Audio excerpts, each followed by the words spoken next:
제가 아마 한 30년 전쯤 영한 번역 시스템을 만들고 그러다가 같이 토이 시스템이라고 저희 부르는데 아주 작은 그 불안 시스템을 만든 적이 있어요. 포트란이라는 언어로. 예, 그래서 그거로 논문을 하나 여기 쓴 게 있는데 그러고 보니 제가 한 30년이 됐더라고요.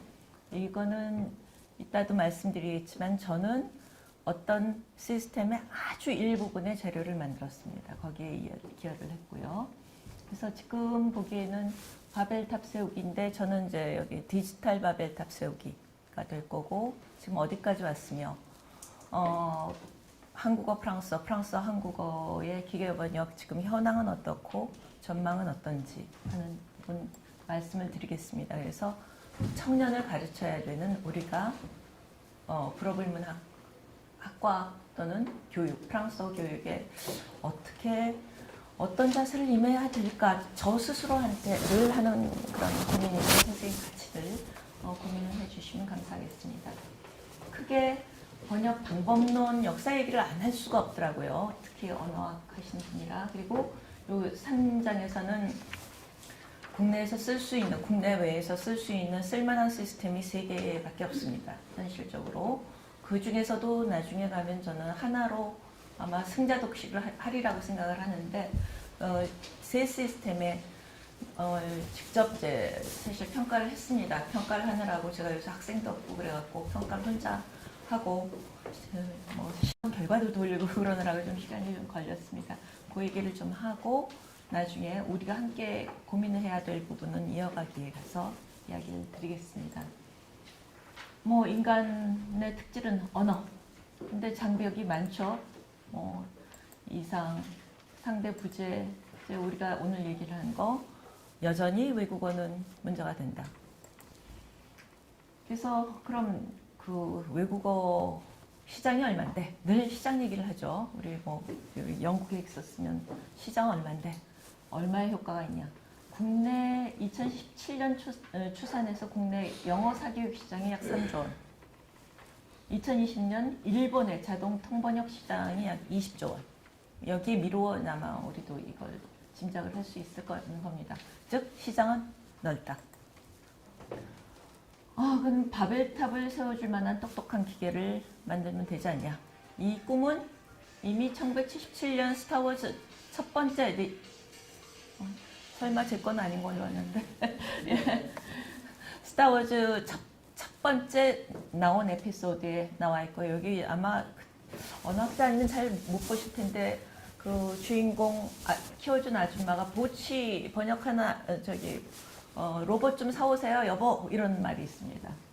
오늘은 동영상 다 줄여버렸습니다. 그 다음에 구글이 이제 앞으로 다 먹을 것 같은데 구글의 슈미트 회장이 2011년도 이라크 전쟁 뭐 이런 거 하면서 세계 3차 대전을 막을 수 있는 거는 통번역기일 거다. 이런 이제 천명을 하면서 사실 굉장히 박차를 가하고 있고요. 국내에는 굉장히 오래된 축적 기술입니다. 한 30년 축적을 했고 올해 2월 달에 평창올림픽에서 통번역기로 8개국 통번역기로 상당히 호평을 받은 앱이 있습니다. 지니톡이라고. 여기에 저도 일부 이제 참여를 했던 거고요. 그런 부분이 이 바벨탑을 세우는 똑똑한 기계를 만드는 그런 이제 여러 가지 노력이고 이게 가속화되리라고 생각을 합니다. 이 시도는 처음부터 시작을 했어요. 그러니까 처음에 컴퓨터는 우리 보험사에서 돈계산하는 계산기였다가 이 똑똑한 계산기가 2에 127승 마이너스 1이 소수인가 아닌가를 계산하는데 전문적인 수학자 6개월 걸리는 걸 얘가 며칠 만에 했죠. 그래서 이 똑똑한 아이를 그럼 누구라도 말할 수 있는 언어에 적용을 해보자. 특히 러시아어 영어 번역에 적용을 해보자. 이때는 스푸트닉 뭐 얘기가 나오고 하면서 우주 개발하던 때입니다. 냉전 시대 때. 그래서 여기 제가 사실은 동영상을 다 가지고 있는데 이건 뭐 못 보여드리고요. 컴퓨터의 첫 번째 이름이 일렉트로닉 브레인이었어요. 전자뇌.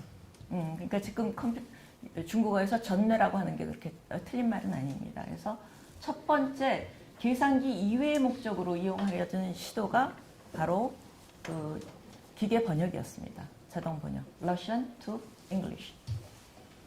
이게 나중에도 보겠지만 처음에 어마어마한 돈을 쏟아부었고 첫 번째로 기록되는 영구 부정 사례로 나옵니다. 자신 있게 5년이면 해결을 한다고 하던 교수님이 도저히 안 되니까 그 큰 컴퓨터였죠. 옛날에는 진공관이니까 그 컴퓨터 가운데 쪽에 대학원생을 집어넣어서 아웃풋을 타이핑하게 한 예입니다. 그래서 그분은 영구 제명이 됐고 그 다음에 여기서 이제 알아차린 거는 생각보다 어려운데 인간의 언어라는 게 그러면서 50년대 중후반부터 시작해서 규칙 기반 방식이 일어나고 그 다음에 80년대 되면 컴퓨터가 반도체를 도입을 하면서 어마어마하게 하드웨어가 성장을 하게 됩니다. 그래서 이때부터는 계산 기능을 좀 여기 강화하자 그래서 통계 기반 방식이 활발하게 연구가 되죠. 이걸 버렸다는 얘기는 아닙니다. 한쪽에서 계속 연구되어 오고. 굉장히 재밌는 일이 2010년도 중반기에 일어났습니다. 그 전에 빅데이터 얘기는 한참 하실 거고 빅데이터는 요즘 누구나 빅데이터 얘기를 하는데 빅데이터는 정말 어마어마한 데이터를 얘기를 합니다. 인간이 도저히 다룰 수 없는 정도의 데이터를 얘기하는데 요새는 뭐 한 파일 한 200개 놓고 나서도 자꾸 빅데이터라고 그러는데 그건 아닙니다. 그 빅데이터를 수집하고 거기서 정보를 끄집어낼 수 있는 그 딥러닝이라는 방식이 만들어졌고요. 이게 2015년 정도에 가시화가 되면서 여러분 우리 잘 알고 있는 알파고 요새는 이제 알파 제로 되고 더 이상 바둑은 하지도 않지만 여기에서 신경망 기반 방식으로 나오고 이게 이제 아마 지금의 전망은 이렇습니다. 언어는 다국어, 이계국어가 아니다.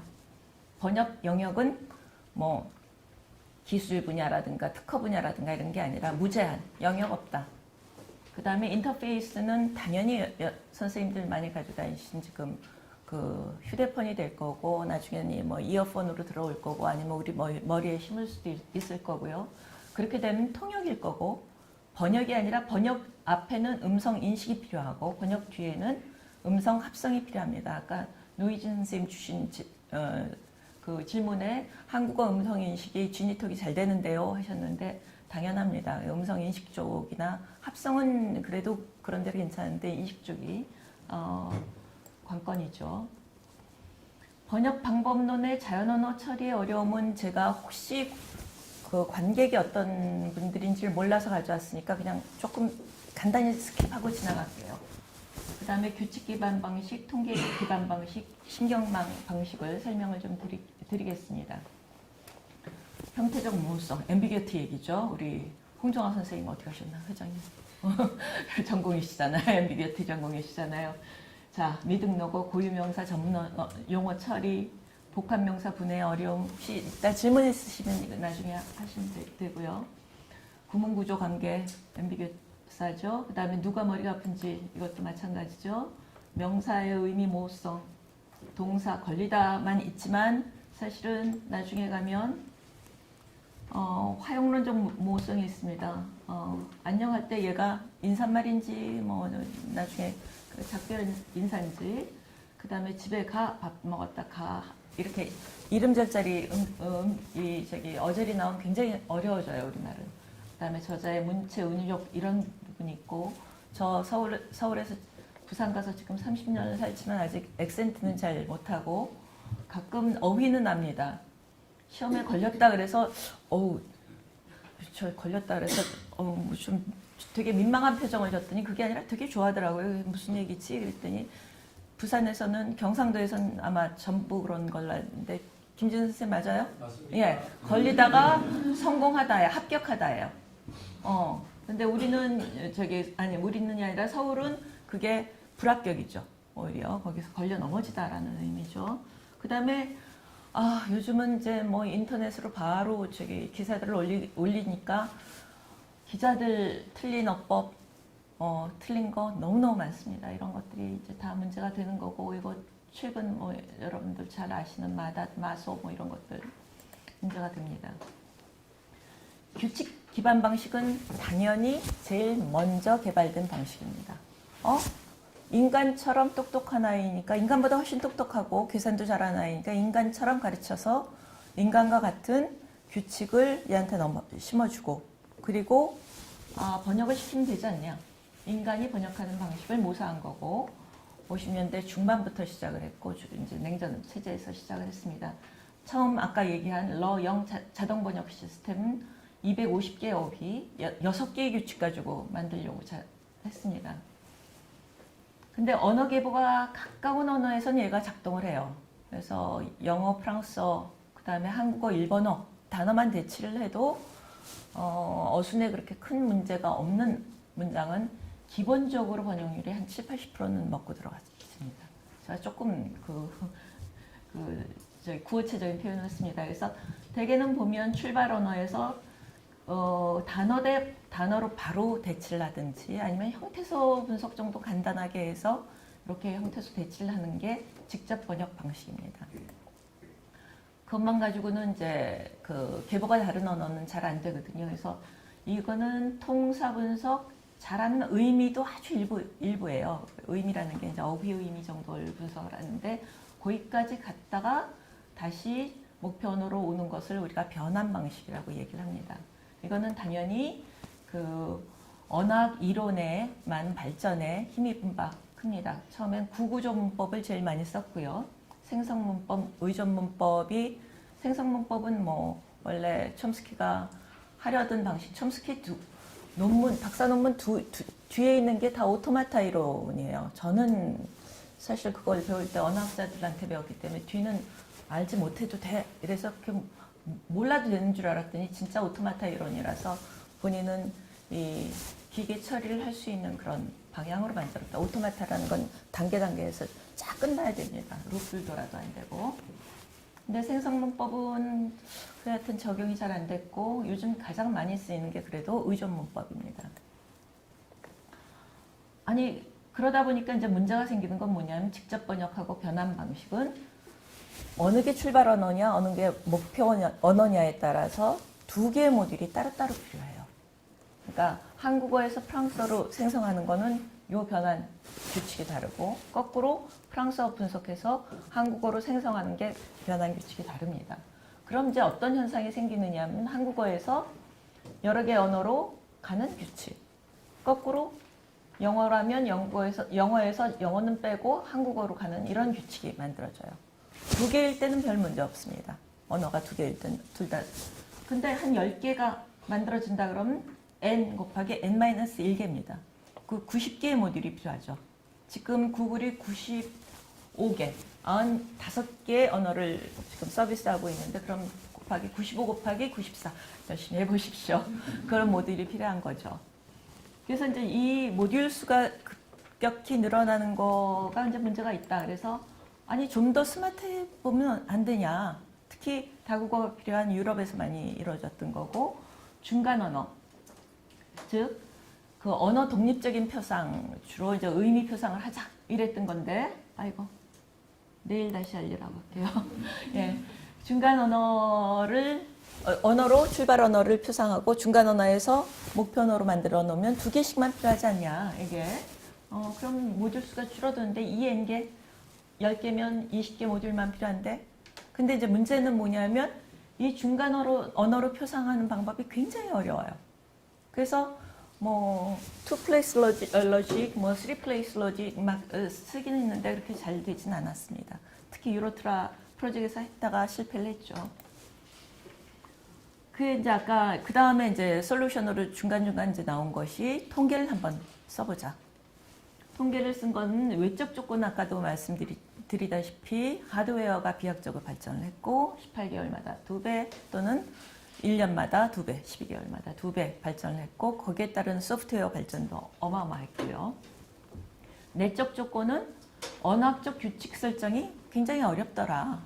저하고 제가 지금 같이 연구하는 팀은 어쨌든 언어학 규칙을 가지고 합니다. 뭐든 상당 부분은. 통계만 가지고는 이따가 이제 설명을 드리겠지만 어려운 점이 또 있어요. 근데 언어학 규칙 하다 보면 A를 고쳐놓으면 규칙이 굉장히 많을 때는 A를 고쳐놓으면 멀쩡하던 저 Z가 작동을 잘못하는 경우들이 있어요. 그래서 생각만큼 쉽지 않더라. 그리고 이미 양질의 이중어, 다중어, 병렬 말뭉치가 있더라. 그 캐나다 의회에서는 이 한자 코퍼스라는 게 있고, 그 다음에 유럽 의회에서 유로팔이라는 코퍼스가 있었거든요. 그래서 이제 얘를 어떻게 잘 이용을 해보자. 그 다음에 사실 예문 분석한 거는 일본에서도 굉장히 많이 나왔던 방식이고요. 그래서 병렬 말뭉치가 문장 대 문장으로 이렇게 되어 있으면 그 중에 잘 번역상을 해서 잘 잘라갖고, 잘이 어렵습니다. 여기서는 어떻게 자르는지 분석 단위의 확률을 이용을 해보자. 이거는 그냥 모르셔도 되는데, 확률 분포 이론이라는 건데, A에서 프랑스어에서 영어로 번역하는데, 기존에 번역한 것 중에 가장 확률이 높은 걸 쓰자. 우리 머리에서도 일어나는 일이긴 합니다, 사실은. 그래서 여기서의 관건은 뭐냐면 어떤 단위로 분석할 것이냐 하는 겁니다. 그래서 제일 쉬운 거는 사실은 영어를 사용하는 국가에서 있기 때문에 워드, 단어라는 형태를 썼습니다. 거긴 띄어쓰기를 했기 때문에 별 문제가 없었고, 이때 문제는 뭐 어쨌든 띄어쓰기를 하기 때문에 걔를 자르는 문제는 별로 없었어요. 근데 동형이어 문제라든가 이건 늘 일어납니다. 언어가 등가 의미의 단어 수가 차이가 있다든가 연속적이지 않다든가, 예를 들어 not이 늦바, 뭐 can이 를 수 있, 뭐 이렇게 분석이 되는 경우 어떻게 할 것이냐. 그리고 조금 이따 보여드리겠지만 번역 정확도가 높지 않고 특히 어순이 다를 땐 굉장히 정확도가 낮아진다. 그럼 단어 말고 다른 걸 하지. 여기는 phrase라고 쓰지만, 또는 여기에서 혼돈을 위해서 phrase임이라고 쓰지만, 제가 일부러 단어 연속체라고 한 거는 구나 어떤 언어적 단위가 아니고요. 등가가 생긴다고 생각하는 통계적 단위입니다. 때로는 얘가 하나의 그 기억, 뭐 이런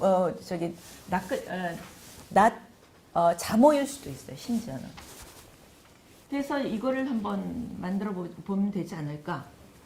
근데 문제가 생기는 건 여기는 뭐냐면 그 병렬 말뭉치를 이왕 가지고 있는 거여서 잘라나가면 제일 커다란 문제가 자료 부족 문제가 생겨요. 즉, 한 개씩만 나오는 것들이 한 언어에서도 굉장히 많은데 그 다국어 병렬상이 되면 훨씬 더 이게 많아진다는 거죠. 그래서 이 문제는 늘 우리가 신경만 가도 가져가는 얘기입니다. 그래서 여기에서는 그 다음에는 언어학 이야기를 조금 가져와. 그래서 통사 단위를 조금 통사를 조금 집어넣어서 지식을 넣어서 느비엔바, 느파스바, 느봉바 하는 것이 각각 하나의 그 형태라면 얘를 V 하는 형태로 단일화하면 되지 않을까. 여기에 문제점은 뭐냐면 자연언어 처리가 그만큼 좋은 게 없습니다.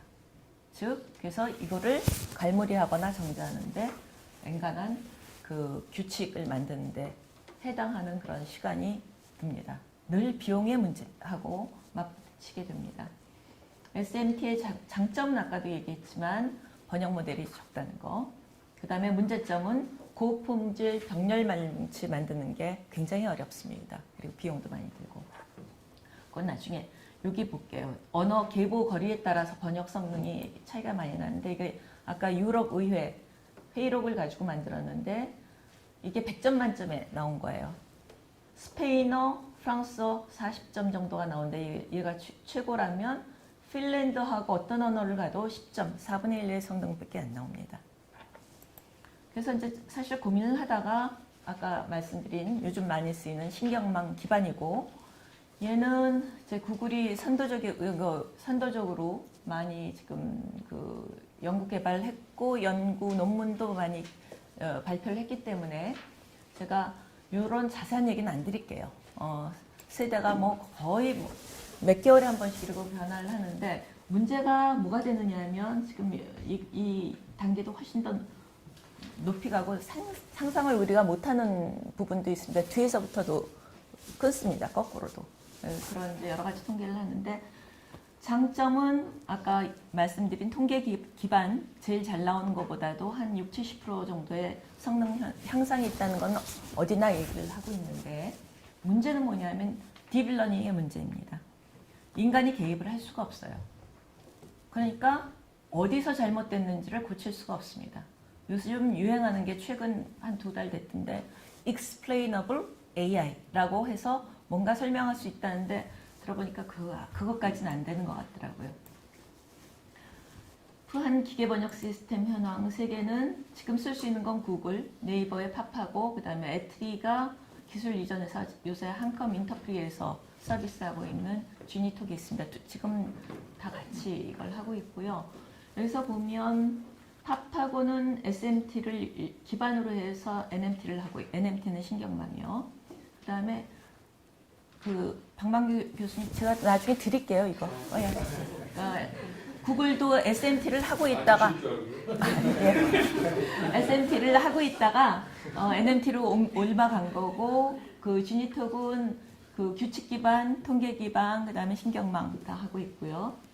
제가 아까 노희진 선생님한테 5분을 더 받았거든요. 그래서 여기 서비스 95를 하는데 제가 약간 틀렸네요. 97개를 지금 하고 있고 아마 뭐 잘 알고 계실 겁니다. 이게 15개 하고 있고 지니톡은 8개를 하고 있고 지니톡의 특징은 지금 통역이 상당히 괜찮다는 거죠. 저희가 여기 일부 이렇게 들어가 있는데 왜 자꾸 그 비용 얘기를 하냐. 너 여기 인문학 와서 그러는데 솔직히 여기서 지니톡 자료를 일부 개발하는데 저희가 음성 합성 쪽에 자료를 개발을 했습니다. 일부. 그게 한 2년에 걸쳐서 저희가 한 1억 5천 정도 받고 한 것 같고요. 그러니까 모든 거를 IPA로 뭐 연독하는 거 뭐 이런 걸 다 만들어 준 거고요. 그 다음에 그 프랑스어 다 형태수 분석하고 통사 분석한 거 결과를 가지고 정제하는데 저희가 한 2년을 더 했고 그거는 그야말로 한 2억 5천에서 3억 정도 받은 것 같습니다. 근데 보시다시피 성능이 그렇게까지 잘 나오진 않아요. 평가의 말문치를 어떻게 구축하고 어떤 방식으로 평가하느냐 하는 문제인데 이것도 사실 비용과 관련됩니다.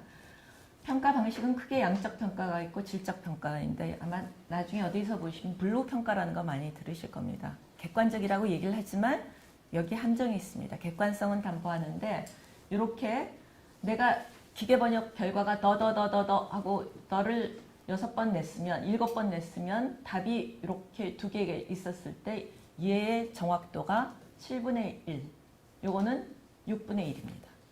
우리 같으면 이거 0점 주잖아요. 그래서 이런 우리 인간이 체감하는 그 번역의 정확도하고는 거리가 좀 멉니다. 실제로. 그래서 저렴하기도 하고 객관성이 있다고 해서 이제 물론이 그다음에 리베슨이 쓰는데 요거는 좀 문제가 있고 그래서 주로 이제 번역학회나 이런 쪽에서 전문가에 의한 평가를 하죠. 그래서 요 얘기는 이제 나중에 한번 제 발표문에서 좀 보시면 될 것 같습니다. 평가 말뭉치도 굉장히 중요한데요. 여기서 이제 피해야 될 게 뭐냐면 이 3개 시스템이 얼마나 자주 업데이트하는지를 알려주지 않습니다. 그래서 제가 기계번역 시스템 돌리기 바로 직전에 생산된 문서를 가지고 번역을 했거든요. 그래서 아니면 이 결과가 이미 들어가 있기 때문에 과적합이 돼서 특정한 시스템이 굉장히 높게 나와요. 그래서 그거를 좀 얘기를 할까요? 제가 제일 좀 뛴 게 한 15일 정도 되고 아닌 거는 신문 기사 같은 경우는 바로 전날 거 정도 했습니다. 아직 나오지 않은 거. 그래서 평가 말뭉치 구축 원칙 이런 건 그냥 보시고요. 잘했다 생각을 하시고 평가자 구성, 평가 기준 이런 것도 그냥 보시면 좀 될 것 같습니다. 평가자는 제가 저를 빼고 6분, 3분씩을 했고 종이에다가 기록을 좀 해달라고 그랬습니다. 이 원칙에 따라서 마이너스 감점률 10점 만점을 했고요. 제가 마지막 정리해서 평가를 했습니다. 여기를 전체를 보시면 프랑스, 한국어 기계번역 시스템 전체에 보면 구글이 좀 높습니다. 노 선생님 얘기에 짧은 거 잘 안 되는데요 그러는데 짧은 아마 말뭉치들이 안 들어간 거는 맞는 것 같아요. 수집이 안 된 것 같아요. 그리고 팝하고는 하고 지니톡이 엇비슷한데 보면 팝하고의 표준 편차가 좀 적습니다. 즉 조금 더 균질하다는 얘기죠. 근데 지니톡은 요 부분이 요 부분에 그 주로 이제 신문 기사들을 좀 더 잘 하는데 여행 리뷰보다 요 두 개의 편차가 좀 적습니다. 여기에 특화가 돼서 아무래도 이쪽 점수들이 괜찮게 나온 것 같습니다. 그래서 보시면 여기 그 다음은 이거는 제가 100개만 가지고 했기 때문에 문장을 100개 가지고 했고 더 이상은 뭐 평가 비용 때문에 할 수가 없었는데 여기에서 보면 요 유명한 논문이 있어요. 저기 길이가 길면 번역 안 된다. 이 저주를 어떻게 풀 것이냐 이런 이제 논문이 있는데 이 길이가 길면 좀 덜 되는데 이렇게 튀는 거는 얘가 한 개, 두 개 뭐 이렇게 되기 때문에 그렇습니다. 자, 그 다음에 여기를 보면 보통 8점 이상이면 그런대로 괜찮다고 생각을 하는데 거기에 보면 3개 다 10점 나온 거는 굉장히 짧은 형태예요. 그래서 뭐 문장 전체가 고정 표현 같은 거, 그 다음에 단순한 문장 구조, 출연 빈도가 높은 어휘로 구성된 거. 파파와 같은 경우는 요 학습 말뭉치를 거꾸로 추정할 수 있는 게 아마 사전 예문들이 굉장히 많이 들어간 것 같아요. 여기 보시면 켈크 팁, 드 플라스틱 그럼 종류로 번역을 하는데 여기서는 보면 네프팁 그럼 당장 남자 어디 가는 녀석 이래요. 그렇게 번역을 하는 거 보니까 그거 맞았던 것 같고요. 지난주에 그 파파고 저희 사전팀 팀장님하고 얘기를 했더니 맞는 것 같고요. 그 다음에 한 시스템이 현저하게 우월한 성능을 보인 거는 그 구글 같은 경우는 주로 4개에서 16개 신문기사 쪽에 강세를 보였고요. 파파고나 지니톡은 좀 짧은 쪽이고 지니톡은 주로 여행 리뷰 쪽에서 상당히 괜찮습니다. 여기 그 구글보다 훨씬 좀 괜찮죠. 그 다음에 세 시스템 모두 저조한 성능 이거는 사실은 취합을 할까 말까 하다가 너무 없어서 이제 했는데 이 자체가 단문으로 좀 끊었어야 되는 문장인데 아무 단문 표시가 없었고 그 다음에 원문 자체에 조금 오류가 있습니다. 문법적 오류가 있는데도 불구하고 어쨌든 GNLT 보면 한 3점 정도 저희가 줄 수 있었고 여기는 뭐 거의 0점 처리할 정도였고요. 거꾸로 한국어, 프랑스어 갈 때 이거는 두 개를 그 연동해서 보시진 않았으면 좋겠습니다. 각각 평가를 했기 때문에 전체적으로 보면 이것도 구글, 파파고, 지니톡 그런 형태였고 구글은 신문기사가 훨씬 더 우월했고요. 파파고는 비슷했고 지니톡은 여행 리뷰 쪽이 좋았습니다. 이것도 뭐 적은 쪽이 짧은 쪽이 높게 나오는데 이게 튀는 거 문장 수가 적어서 그렇고요. 점수별로 보면 문장당 어절이 10점 전체가 다 나온 건 2개에서 6개. 한국어는 당연히 어절이 형태수가 많으니까 이런 것 같고 여기 뭐뭐인 것 같아요 같은 경우는 뭐 잘 처리를 했고요. 자, 그 다음에 한 시스템이 현저하게 우월한 거는 여기서 보면 2개에서 13개 정도 10개, 7개 이상은 신문 기사에서 나왔고 파파고 지니톡은 보면 지니톡은 여전히 여행 리뷰 쪽이 좋습니다. 여기 시스템이 이런 걸 보시면 한국어에 저기가 없잖아요. 주어나 뭐 이런 논항들이 표시가 안 되다 보니까 어느 게 잠재적 주어인지를 디폴트로는 주를 쓰는데 보다 보면 기대하신의 주어는 손님이거든요. 근데 이 처리들이 잘 아직은 못 된다는 거. 이거 아마 아무리 많이 가져와도 좀 힘들 것 같아요. 그 다음에 100개를 다 보면 SMT 흔적이 파파고하고 지니톡은 굉장히 많이 보이고 있습니다. 그래서 오늘 얘기는 아마 이걸로 바로 이제 끝내야 될 것 같고 한 2분이면 될 것 같습니다. 2018년이 어떻게 보면 좀 국내에서는 굉장히 재밌는 현상이 보이는 때고 국내 기계번역 역사에 어떻게 보면 이정표가 있었다고 생각하는 게 2월 달에 뭔가 통번역 시스템을 내겠다, 개발해서 내겠다 했으면 내야 됩니다. 연구소 같은 데는 그 다음 연구비하고 관련이 되기 때문에 그래서 일단 썼고 생각보다 괜찮다. 그 다음에 지난번에 어디 EBS를 보다 제가 깜짝 놀랐는데 그 무당이라는 혹시 보셨는지 모르겠어요. 프랑스에서 자기가 무당이 되겠다고 여기 와서 한국 무당한테 저기 접신 받고 뭐 이거 하는 게 있어요. 근데 이 저걸 쓰더라고요. 물론 다 되지 않아요. 이다도시 옆에 있고 안 되는 거는 하지만 상당 부분 통역기 가지고 하더라고요. 그래서 지금 저렇게 쓰시는구나 진짜. 우리는 안 썼는데. 그 다음에 굉장히 다양한 학회에서 정보과학회에서는 NMT 쪽에 엄청난 기술들을 지금 사용을 하고 있고 주로 이제 영어 주요 언어에서 쓴 게 한국어, 영어 이 기술에서 많이 쓰고 있고 요즘 중국어, 한국어 쪽도 굉장히 많이 이거 씁니다. 저희 기술 개발을 하고 있습니다. 그 다음에 인간 번역 미래에 대해서 고민하는 학회들은 우리도 있지만 중어 중문학회, 뭐 일어 일문학회 이렇지만 번역학회가 제일 급하더라고요. 아니, 지금 번역 어마어마하게 논문 나오고 있습니다. 근데 기계 번역의 방향과 발전 속도는 아까 처음에 말씀드린 것처럼 당연히 다국어다. 영역은 무제한이다. 사람처럼 가는 거죠. 실시간, 그것도 실시간에 이루어진다. 바로. 그 다음에 통역으로 갈 거다. 간다. 지금 하고 있고. 그래서 우리 가상도, 바벨탑의 가상도는 이런 디지털 바벨탑으로 이미 이전하고 있다. 그리고 상당 부분 진척이 되고 있다. 예상보다 성능이 빠르게 개선이 될 거고 올 8월에도 자연언어 처리하는 분들하고 라운드테이블이 있었는데 오히려 통번역 문제가 한 개 언어의 분석이나 생성 문제보다 훨씬 더 빠르게 갈 수 있다. 정확할 수 있다. 왜? 말뭉치가 있을 가능성이 높기 때문에. 그 다음에 아까 구글에서 제일 재밌는 건 제로샵 번역이라고 한국어, 몽골어 번역 말뭉치가 없더라도 한국어, 영어 말뭉치가 있고 영어, 몽골어 말뭉치가 있다면 바로 한국어, 영어, 몽골어, 한국어, 몽골어 이 번역이 된다고 주장을 하고 있습니다. 주장은 주장일 뿐 아직 성능은 그렇게 좋지 않고 그 주장의 예문은 한국어, 일본어, 영어예요.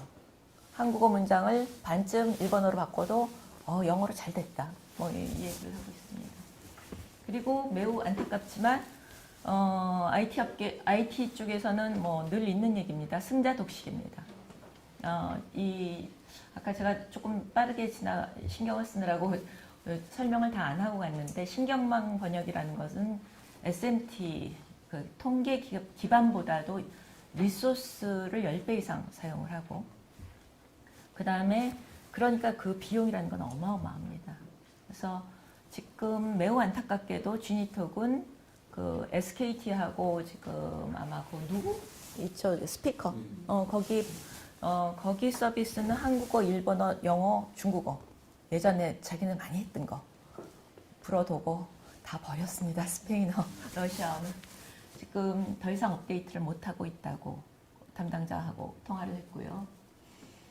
아마 파파고가 뭐 네이버가 아무리 돈을 들인다고 하더라도 좀 한계는 있지 않을까. 그 대신 뭐 애트리가 가진 통역 기술, 음성 합성이라든가 인식 기술 같은 거는 아마 조인을 하게 될 것 같습니다.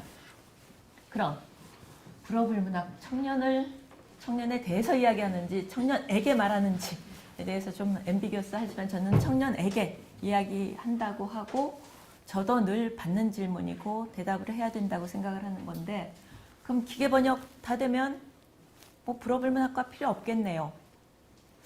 그건 아닐 것 같습니다. 여전히 인간 번역이 유효할 분야는 문체가 중요한 거죠.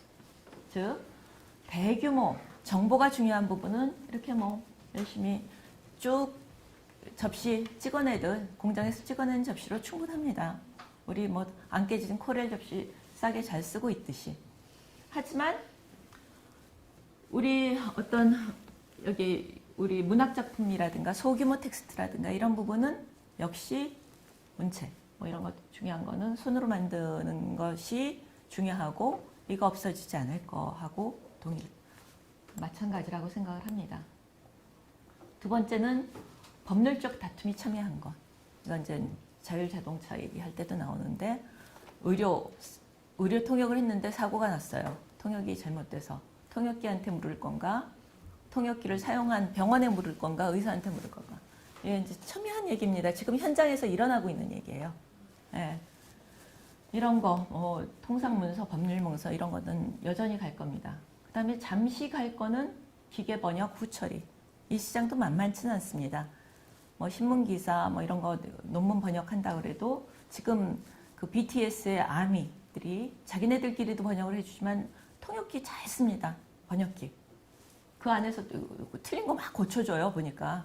그래서 이런 거 보면 기계 번역 결과를 검토해야 될 때 정확도가 필요하다면 아마 이거를 할 거고, 이거는 옛날에 마취법 검사 도입한 다음에 신문사에서 교열 기자의 수가 뭐 10분의 1, 나중에 20분의 1, 한 신문사에 하나, 둘 이 정도 남겨놓듯이 아마 있기는 있을 겁니다.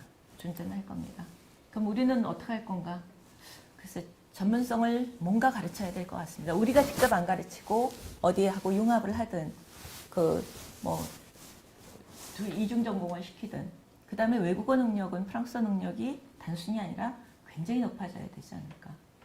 그리고 여기는 안 썼지만 교양 프랑스어 안 할까? 그래도 할 겁니다. 아마들 학생들이. 그러면 번역기나 통역기를 기반으로 가르치십시오. 그것도 한 방법일 것 같습니다.